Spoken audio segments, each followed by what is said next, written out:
விடியற்காலையில் சின்ன பொம்மை கிராமம் மெதுவாக விழிக்கின்றது. அப்பொழுது வேலிக்கு அருகில் நின்ற கோழி கூவுகிறது. நெருக்கமான பாதைகளில் பனி ஒளிர்கிறது. செய்தித்தாள் விற்பவர் சிறிய சைக்கிளில் வந்து ஒவ்வொரு வீட்டின் முன்பு வைக்கிறார். பால்காரர் 2 குடங்களுடன் நடந்து வந்து வீட்டு வாசல்களில் பால் ஊற்றுகிறார். சிலர் தங்கள் முற்றங்களை துடைக்கிறார்கள்.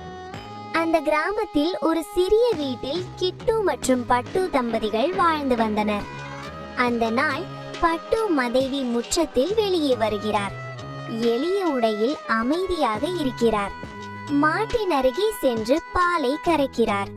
பிறகு தோட்டத்திலிருந்து உருளைக்கிழங்கு, பச்சை மிளகாய், கொத்தமல்லி பறிக்கிறார். வீட்டுக்குள் பார்த்தால் எண்ணெய் குறைவாக இருப்பது தெரிகிறது.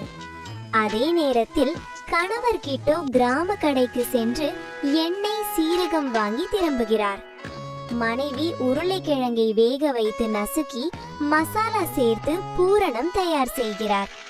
சூடான எண்ணெயில் சமோசாக்களை விடுகிறார். மெதுவாக பொன்னிறமாக பொரிகிறது. இறுதியில் இருவரும் முற்றத்தில் பாய் விரித்து அமர்ந்து சுடு சுடு சமோசாவை சட்னியுடன் அமைதியாக சாப்பிடுகிறார்கள். இருவரும் அழகான வாழ்க்கையை வாழ்கின்றார்கள்.